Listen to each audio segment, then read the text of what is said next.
呢一個歐洲央行嗰方面啊，咁亦都對於話支唔支持呢一個繼續寬鬆銀根啦，或者係退市啦呢啲講法啦，咁啊好似同美國嘅睇法又唔一樣。咁啊，不如咁啦，即刻再請教專家意見啦。呢位朋友咧就係嚟自福匯亞洲分析研究部嘅貨幣策略員梁啟俊啊 Jacob 啊 ，Jacob 你好。係你好你好。係咁啊，睇翻咧嗱，外圍好多消息啊，咁啊就主要講翻咧，譬如歐洲嗰方面咧，咁啊特里謝咧，咁啊首先咧就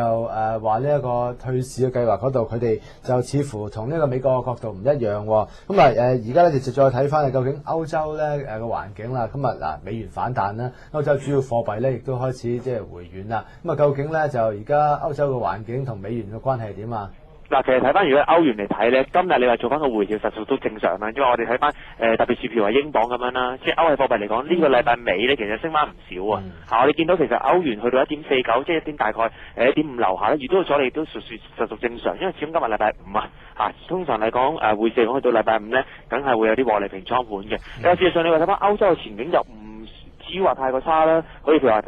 之前就公布翻個叫做核心嘅物價指數，其實都係1.2%。咁其實即係我諗歐央行最着重退唔退市，其實講個通脹係多於個經濟前景嘅。佢哋就最着重就係話千祈唔好個通脹係不受控制。咁你話未來我哋睇翻歐央行幾時退市咧，一定係睇翻個通脹有冇機會譬如話上翻1.5啊、1.6呢咁嘅情況。如果有嘅話咧，就會增加咗佢哋下年度初咧加息嘅機會，所以呢個要密切留意翻。咁啊 Jacob 啊，咁啊仲有特里謝咧，即係除咗退市之外咧，就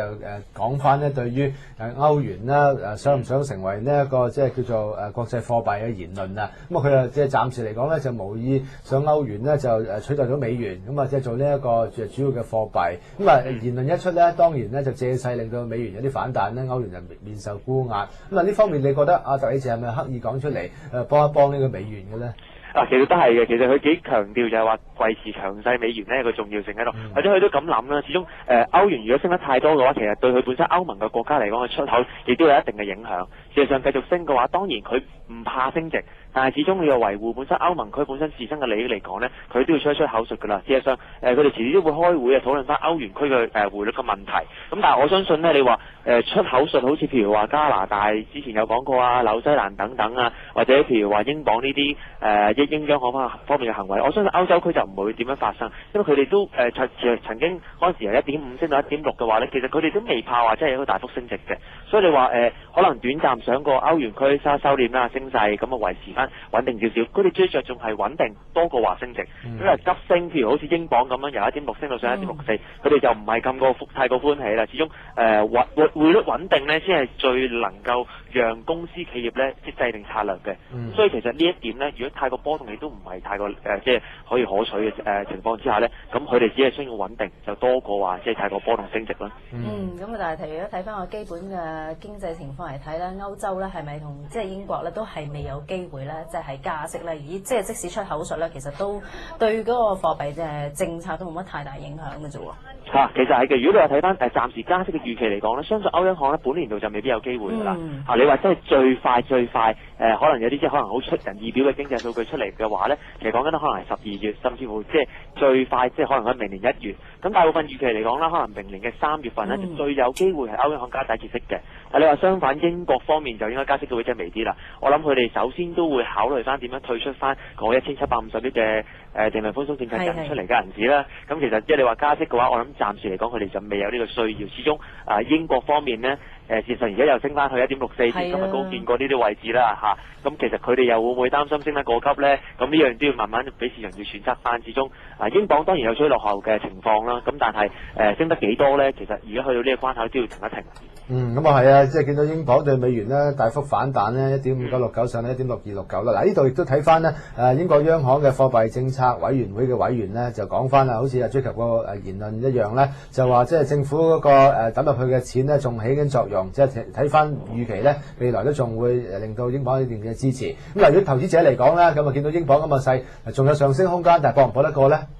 其實就暫時嚟講1.64去到呢啲關口咧，留意啦，第一喺啲技術位嚟講係一啲前高位嚟嘅。同埋我哋咧其實睇翻英鎊嚟講有下降軌嘅，係講緊大概1.7拉落嚟嘅時候咧，其實而家阻力位大概1.65鬆啲嘅啫，所以你話再上網空間可能其實100點子至200點子左右啦。其實最值得搏就係即係我記得前日喺度都提過，就係話衝穿1.6嘅話，其實都要揸翻㗎啦。衝穿1.6嘅時候，其實嗰下因為上破咗個下降軌，加上咧我哋同時見到英鎊長期積弱咗。我哋見到喺一段時後嚟講咧，英鎊升值嘅時候咧，其他非美貨幣全部跌落嚟嘅。咁喺交叉盤方面咧，係大幅一路做翻個調整喺度。咁變咗嗰段時間，其實如果你話追英鎊嘅話，時機某程度上錯過咗㗎啦。咁所以其實而家等一等啦，希望佢回調翻譬如1.61、62呢啲位置嘅時候咧，先至慢慢吸納翻。但係都要留意啊，始終英鎊有少少神經刀，亦都炒賣風險比較大啲。止蝕真係要放緊翻，譬如喺1.59呢啲位置咧，真係要走一走先。咁另一方面 Jacob 梗係要問埋你個 yen 啦，yen 嘅走勢方面咧，見到咧其實咧睇個美匯指數上翻嚟之後咧，其實個回落幅度都都幾大嘅。而家係穿埋91啦，91.07。嗱，其實呢個回落咧，純粹一個係一個同美元嘅對沖調整啦，定係話咧都係已經係穿咗啲技術位咧，即係可能會再破一破其他位咁樣。嗱，其實技術位穿咗㗎啦。咁當然啦，你話日元嘅走勢嚟講咧，其實似乎都係炒埋緊財政大臣嘅言論啦。琴日有講啦，就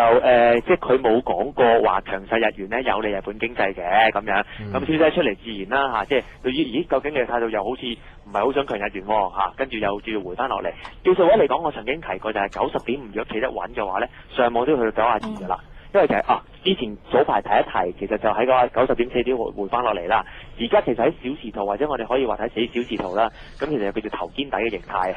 頭肩底形態嚟講，量化翻嘅升幅可能都要去翻92先嘅。咁如果你話技術位既然咁樣企硬咗嘅話，我都建議翻可以沽翻隻日元，但係揸就唔好揸美金啦，因為揸美金日元嘅話，其實捧翻美金嘅話咧，其實係有少少風險喺度。咁倒不如咧就係話揾翻啲交叉盤啦，例如我哋見得升得最犀利就當然係磅 yen 啦，甚至乎你話睇翻澳 yen 咧或者歐羅 yen 咧，其實個升幅都未算得太過厲害，所以可以追翻澳 yen 啊、歐羅咧呢啲咁嘅交叉盤咧，做翻一個叫做策略啦。咁嗱，如果你話講開即係澳斯yen嗰個澳 yen 個策略咧，咁嗱澳洲嗰方面咧，值得即係再講下嘅喎，因為似乎咧好多人而家對於澳洲元個升勢都未完喎。咁嗱，如果係咁樣影響底下咧，咁啊即係會唔會澳 yen 個空間係即係都有限啊？嗱，澳 yen 嚟講咧，其實就未必嘅，因為睇澳 yen 嚟講咧，暫時我哋睇我哋所有外匯交易嚟講咧，叫做收得最多息嘅，叫買澳元就沽翻 yen 咧，喺個息口嚟講咧，我哋呢邊咧叫做有大概5毫子美金一日嘅。其實你話套息嘅角度嚟講，而家始終都係講啦，加息或者通脹預期發生之下咧，其實套息買賣亦都係一個潮流嚟嘅。咁如果你話現時嚟講加息就而家已經有啲議會預期下個月都會加息㗎啦，總理都話啦，其實你強調利率都係會升㗎啦。咁如果你話未來最冇機會加息，梗係通縮最犀利嘅國家應該就係日本。咁如果你話咁嘅情況之下咧，澳洲紙如果受惠套息加個買賣之下咧，仲有機會再上市。咁如果澳 yen 就住澳 yen 嚟講啦，相信有機會上到去85.5呢啲位置先至有個明顯嘅阻力喺度。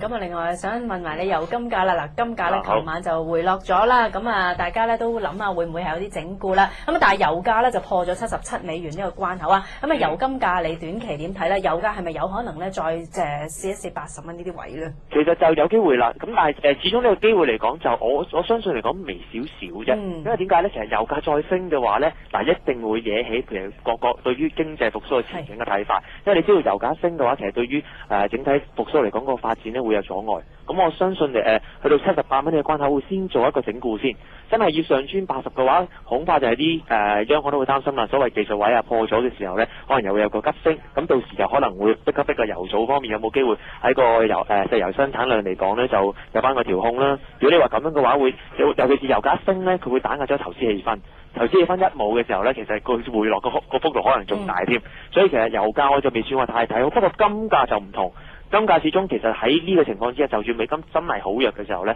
其實始終金價都係一個叫做避險嘅做，因為而家美債唔係好避到險，大家認為美元下跌抵消唔到嗰個叫債息啊，咁變咗喺金價嚟講個避險情個度嚟講呢，有機會上到1100蚊先有佢真係比較大嘅阻力，所以我諗油金嚟講，我會比較睇好金多啲啦。咁講喺度咧，好多謝足球嘅分析，咁下禮拜咧就同你傾過，咁再睇睇咧而家歐洲市嘅概況先，咁喺倫敦富時指數